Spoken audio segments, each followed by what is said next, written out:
जय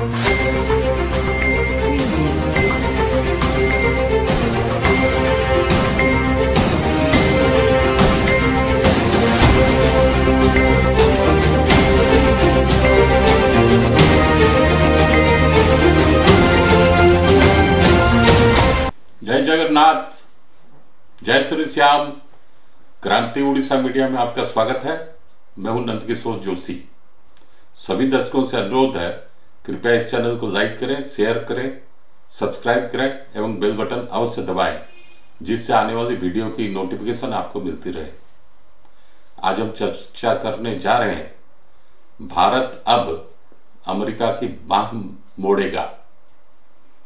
आज हमारे विदेश मंत्री, भारत के विदेश मंत्री जा रहे हैं रसिया, मॉस्को।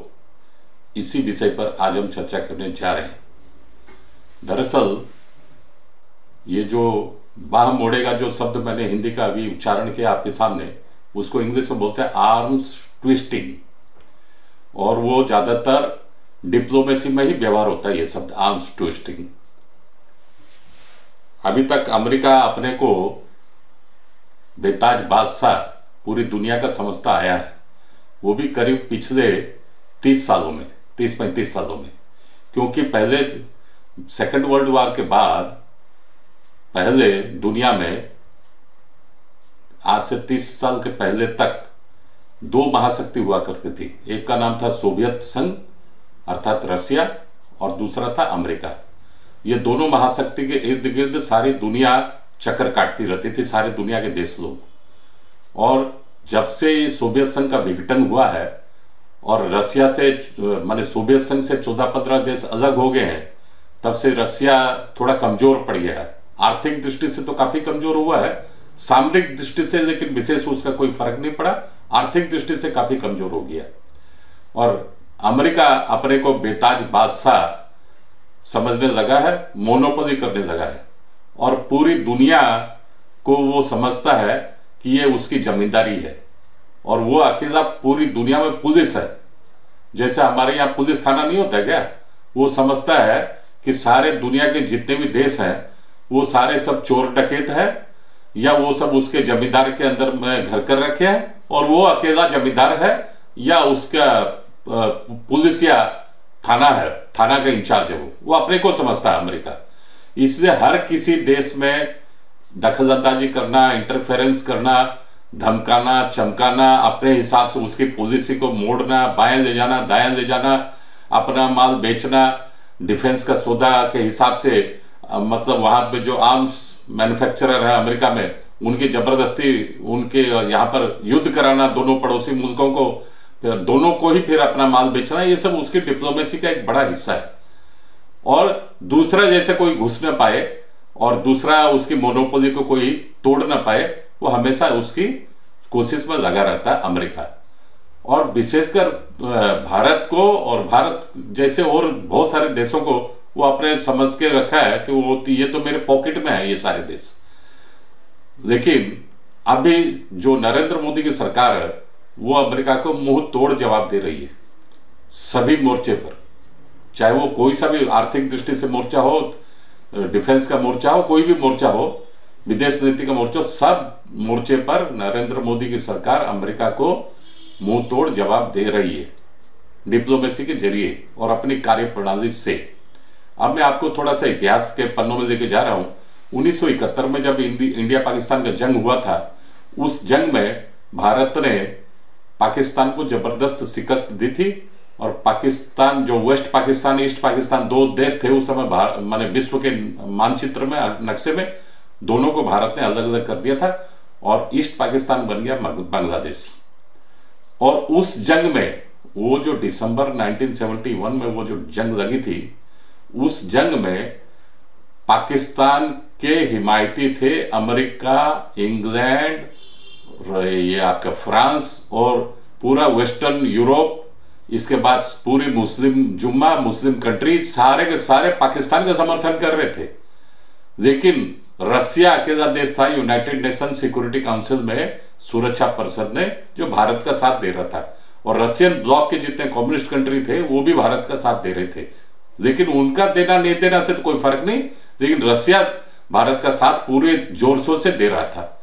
और रसिया ने जब पाकिस्तान के समर्थन में, अमेरिका ने बारंबार प्रस्ताव 2-3 बार लाने का कोशिश किया 1971 की जंग में, तब रसिया ने अमेरिका को मुंह तोड़ जवाब दिया था यूनाइटेड नेशन सिक्योरिटी काउंसिल में, अर्थात सुरक्षा परिषद में, वीटो प्रयोग करके। रसिया बारंबार भारत के पक्ष में, पाकिस्तान के खिलाफ, अमेरिका के प्रस्ताव के खिलाफ बारंबार वीटो प्रयोग किया था 1971 के जंग में। यही नहीं रुका रसिया की और इंडिया की बहुत जबरदस्त फ्रेंडशिप थी और आज भी है। तो उस समय अमेरिका ने भारत को डराने के लिए बंगाल की खाड़ी में, इंडियन ओशन में 7th फ्लीट, जिसको हिंदी में बोलते हैं 7वां बेड़ा, अपनी मतलब नेवी का वो भेज दिया था हिंदुस्तान को धमकाने के लिए। जब इंडिया पाकिस्तान की जंग चल रही थी चटगांव के बंदरगाह के पास में, और इंग्लैंड ने भी भेज दिया था भारत को धमकाने के लिए कराची बंदरगाह के पास, जब भारत की नेवी पाकिस्तान की नेवी से लड़ाई कर रही थी। लेकिन उसी समय जब इन्होंने अपने जहाजी बेड़े को, पानी जहाज के बेड़े को जब भेजा था इंग्लैंड ने और अमेरिका ने, उसी समय पनडुब्बी, जिसको इंग्लिश में बोलते हैं सबमरीन, वो पानी से निकल के हिंद महासागर में जैसे ही ऊपर आई सरफेस पर, तैसे ही इंग्लैंड ने जैसे ही देखा रशियन सबमरीन को, और अमेरिका ने किस 7th फ्लीट ने जैसे देखा रशियन सबमरीन को, दोनों के दोनों तुरंत भाग गए, 9-2-11 हो गए। बंगाल की खाड़ी को, हिंद महासागर को देखकर दोनों के दोनों माने पहुंच गए थे भारत को धमकाने, लेकिन जैसे ही रसिया के पनडुब्बी को देखा, दोनों के दोनों 9-2-11 तुरंत, और वहां टिके भी नहीं। और उस समय दौर था रिचर्ड निक्सन का, अमेरिका के वो थे प्रेसिडेंट। और तत्पश्चात जितने भी सारी जो घटनाएं हुई है वो सब इतिहास के पन्नों में दर्ज है। अब मैं आ रहा हूं वर्तमान के समय में। अभी जो रसिया यूक्रेन का जो जंग चल रहा था और अभी भी चल रहा है, वैसे थोड़ा बहुत है, रसिया तो जंग जीत गया है लेकिन नाम के मात्र थोड़ा बहुत है। उसमें अमेरिका बहादुर ने भारत के ऊपर बारंबार भारत को धमकाने की कोशिश की कि खबरदार, आप रसिया के ऊपर हम लोग सैंक्शन लगा के रखे हैं, यूरोप के सारे देश रसिया से कोई बिजनेस ट्रांजैक्शन नहीं करते हैं, कोई उससे गैस नहीं दे रहा है, कोई उससे oil products, oil petrol diesel नहीं दे रहा है, आप भी मत लो। भारत को धमकाने की कोशिश की, भारत को संदेश देने की कोशिश की। इसके पश्चात लेकिन भारत डरा नहीं, भारत डिगा भी नहीं, और उसने अपने हित की रक्षा के लिए रसिया से तेल मंगाया। 1.5 साल के अंदर तक लगातार बराबर चलता रहा, और तेल मंगाकर देखिए कैसा भारत ने मोदी के नेतृत्व में कैसा तेल तो मंगाया, अरबों खरबों डॉलर की फॉरेन करेंसी भी अर्न की है। कैसे वही तेल यहां पर भारत में आके रिफाइन होके उसी यूरोपियन यूनियन कंट्रीज को भी बेचा है और उसी अमेरिका को भी बेचा है भारत ने। मतलब जिसको बोलते हैं हिंदी में कहावत है, आम के आम गुठली के दाम। मतलब सस्ते रेट में रसिया से तेल खरीदा, भारत में उसको रिफाइन किया, रिफाइन करने के बाद तत्पश्चात उसी यूरोपियन यूनियन के देशों को भी बेचा, यहां तक कि अमेरिका को भी बेचा। मतलब अमेरिका देख के ये सब सकते में रह गया। चाइना भी वैसे किया है, जो काम भारत ने किया है वही काम चाइना ने भी किया है। उसने भी अपने इकोनॉमी को स्ट्रांग किया है, अपने नेशनल इंटरेस्ट को देखा। भारत ने भी अपनी इकोनॉमी को स्ट्रांग किया, अपने नेशनल इंटरेस्ट को देखा। भाई तुम्हारी जंग है, तुम आर्म्स सप्लाई करते हो यूक्रेन का, तुम्हारे उसमें तुम्हारी आर्म्स भी को पैसा मिलेगा, प्रॉफिट मिलेगा, तुम्हारा इकोनॉमी स्ट्रांग होगी, उसे हम भारत का क्या लेना देना। और दूसरी बात है, भारत का परमानेंट फ्रेंड है रसिया। रसिया आज मुसीबत में है, तुमने उसके खिलाफ में सैंक्शन लगा रखा है, तो भारत तो नेचुरली उसको सपोर्ट देगा ही, और भारत ने नेचुरल सपोर्ट दिया भी, और रसिया का तेल खरीदा, सस्ते में खरीदा, उससे रसिया को भी फायदा हुआ, भारत को भी फायदा हुआ। तो इससे अमेरिका बहादुर नाराज हुआ, नंबर 1। नंबर 2, अमेरिका इसके पहले, रसिया यूक्रेन के जंग के पहले, भारत ने एक S-400 जो बहुमुखी मिसाइल है रक्षा के लिए, वो S-400 का सौदा भी भारत ने रसिया के साथ किया था। उसके लिए भी अमेरिका ने ऐतराज किया कि आप मत खरीदो, नहीं खरीद सकते, ऐसी वाणी। इसी बाइडेन प्रशासन, ये जो बाइडेन प्रशासन का भी 3 साल पूरा हो गया है, 1 साल करीब 11 महीना और बाकी है। बाइडेन ने ही धमकाया था भारत को, S-400 मिसाइल सिस्टम आप नहीं खरीद सकते, लेकिन भारत ने खरीदा। भारत ने अपनी जरूरत, अपनी जो डिफेंस जरूरत के हिसाब से खरीदा और उसको रेट के हिसाब से भी ठीक लगा। टेक्नोलॉजी ट्रांसफर भी हो रहा है। भारत के लिए तो सब दृष्टि से अच्छा है, देश की सुरक्षा रक्षा भी होगी और भारत में साजो सामान भी बनेंगे रक्षा उपकरण के, तो भारत के लिहाज से तो सब दृष्टि से अच्छा है। तब ये देखा अमेरिका, अरे रे ये तो भारत के हमारी सुनता ही नहीं है, ये तो अपनी इंडिपेंडेंट फॉरेन पॉलिसी अपनाया है, ये तो हमारे सुनता नहीं है। अच्छा, भारत को वो और एक केस में माने चाइना के खिलाफ भारत को बराबर उकसाता रहता है और वो अमेरिका कभी भी नहीं चाहता कि चाइना जो अभी number 2 economy of the world है वो कभी अमेरिका के बराबर आ जाए या अमेरिका को पार कर दे, ओवरटेक कर दे। अमेरिका कभी भी नहीं चाहता। अमेरिका की हमेशा मंशा ये रही है कि मैं 100 में, समझिए कि 100 मार्क्स है, मैं 100 में 95 नंबर मार्क लेकर मैं फर्स्ट में बना रहूं पूरा दुनिया में, और जो सेकंड पोजीशन जो है वो 20 नंबर पे रहे। माने कम से कम भी 80-85 मतलब 75-80 नंबर का फर्क रहे, 75 नंबर का फर्क रहे बिटवीन फर्स्ट एंड सेकंड, और जो तीसरा रहे वो 10 में रहे, जो चौथा रहे वो 5 में रहे, 5वां रहे वो 4 में रहे, ऐसे करके उसकी प्लानिंग थी। लेकिन रशिया भी, लेकिन चाइना भी बढ़ रहा है, भारत की इकोनॉमी भी ग्रो, चाइना के मुकाबले भारत की इकोनॉमी ज्यादा ग्रो कर रही है। तो इसलिए अमेरिका बहादुर डर रहा है अभी कि ये क्या हो रहा है।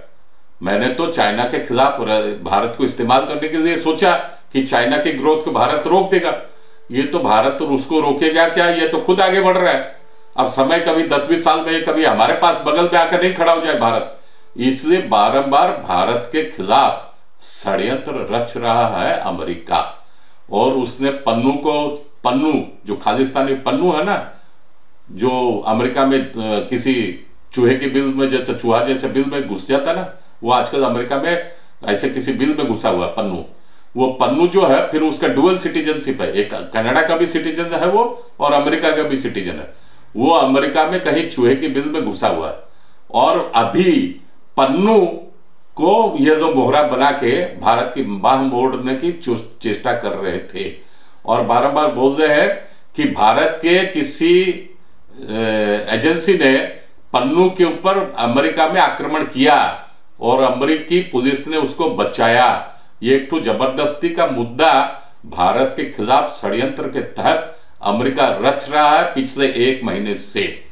लेकिन भारत तो पहले 10-15 दिन तो उसको भाव ही नहीं दिया कुछ भी बाद में, लेकिन बारंबार जो बाइडेन प्रशासन ने बारंबार स्टेटमेंट दिया, डिप्लोमेसी के जरिए से भी बोला, तब जाके फिर भारत ने बोला ठीक है उसका प्रमाण दो। और उनके बड़े बड़े जो है गुप्तचर एजेंसियों के सब वो लोग सब आके भारत में आके चक्कर वक्कर भी मार के गए हैं, दिल्ली में मीटिंग वूटिंग भी करके गए हैं। तब ये जो जितना जो सीमा से बाहर जो जा रहा है खालिस्तानी पन्नू वन्नू को जो समर्थन दे रहा है वो सिर्फ और सिर्फ भारत की बढ़ती ताकत को रोकने के लिए और भारत से जलन भाव के लिए, वो जलन भाव के तहत वो भारत के खिलाफ अनर्गल बातें कर रहा है पन्नू के बहाने। तब भारत ने भी सोचा कि ठीक है अब अमेरिका को भी दांव देने की जरूरत है, उसका भी हाथ मरोड़ने की मतलब आर्म्स ट्विस्टिंग की जरूरत है। इसी उद्देश्य को लेकर हमारे विदेश मंत्री एस जयशंकर आज पहुंच रहे हैं रशिया की कैपिटल मॉस्को में और वहां बहुत सारी बातें होगी और आशा है, जैसे हमारे पास भी खबर आ रही है कि बहुत सारी डिफेंस टेक्नोलॉजी भारत में आएगी और टेक्नोलॉजी रहेगी रशिया की, पैसा रहेगा यूनाइटेड अरब एमिरेट्स का, फाइनेंस वो देगा, मतलब डिफेंस प्रोजेक्ट्स बड़े बड़े लगेंगे भारत में और वो भारत की रक्षा सुरक्षा के भी जरूरतों की पूरी पूर्ति करेंगे। तत्पश्चात भारत से एक्सपोर्ट भी होगा। मतलब तीनों के लिए विन विन पोजीशन है। रशिया पैसा पाएगा टेक्नोलॉजी ट्रांसफर का, यूएई अपना जो फाइनेंस लगाएगा वो अपना प्रॉफिट पाएगा और भारत के लोग यहाँ पर, भारत में चूंकि मैन्युफैक्चरिंग होगी, भारत के लोग काम पाएंगे। तत्पश्चात भारत की रक्षा सुरक्षा का भी सरंजाम हम लोग पाएंगे। इसके बाद भारत से ही उसका एक्सपोर्ट भी होगा। मतलब ऐसी व्यवस्था अभी करने के प्लानिंग अभी कर रहा है भारत। और भारत भी एक्चुअली रशिया भारत का बहुत पुराना विश्वसनीय दोस्त है, जिसको सदाबहार दोस्त है, परमानेंट एवरग्रीन फ्रेंड है। तो वो भी अभी थोड़ा उसकी इकोनॉमी डामाडोल हो रखी है यूक्रेन के युद्ध के चलते, उसको भी थोड़ा सहारा मिलेगा और भारत को भी रक्षा सुरक्षा का सहारा मिलेगा। भारत के लोग को भी नौकरियां मिलेगी, जॉब मिलेगा और भारत से वो सब डिफेंस के साजो सामान एक्सपोर्ट भी होंगे। चारों तरफ से इसमें सबसे ज्यादा बेनिफिटेड होगा भारत, तत्पश्चात रशिया भी होगा, यूएई भी होगा। यही है भारत का सबसे बड़ा दांव जो अमेरिका के खिलाफ भारत अभी रचने जा रहा है। अमेरिका ये नहीं चाहता कि भाई चाइना के खिलाफ तो भारत का हम इस्तेमाल करेंगे, लेकिन भारत कभी आगे बढ़े, चाइना के भी बराबर आ जाए या चाइना से भी आगे निकल जाए और कभी 10-20 साल के बाद हमारे बगल में आके खड़ा हो जाए, वो अमेरिका को बर्दाश्त नहीं। तो भाई तुमको अगर बर्दाश्त नहीं तो हमको भी बर्दाश्त नहीं है। तुम अपना हित देखते हो, हम भी अपना हित देखते हैं। तो अब भारत किसी की सुनने वाला नहीं, किसी को देखने वाला नहीं। भारत अपना हित देखेगा, अपने जनता का हित देखेगा, अपना रक्षा सुरक्षा का हित देखेगा और जिसमें भारत की अर्थनीति इकोनॉमी जो ग्रो करेगी वो देखेगा। अमेरिका बहादुर अब जाए तेल लेने। आज के अंक में इतना ही, अगले अंक में फिर मिलेंगे। जय हिंद, वंदे मातरम।